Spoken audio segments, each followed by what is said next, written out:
دنیا میں ہزار رشتے بناؤ، لیکن ایک رشتہ ایسا بناؤ کہ جب ہزار رشتے تمہارے خلاف ہو جائیں تو وہ ایک تمہارے ساتھ ہو۔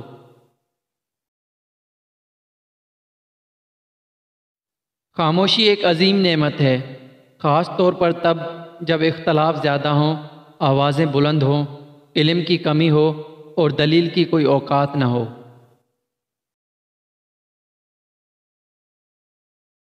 دنیا کا سب سے خوبصورت پودا محبت کا ہوتا ہے، جو زمین میں نہیں بلکہ دلوں میں اگتا ہے۔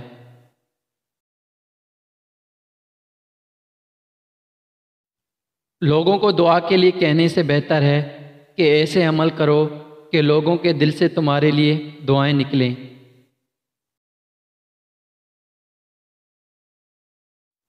اپنا سر اونچا رکھو کہ تم کسی سے نہیں ڈرتے، لیکن اپنی نظریں نیچے رکھو تاکہ پتہ چلے کہ تم ایک باعزت گھرانے سے تعلق رکھتے ہو۔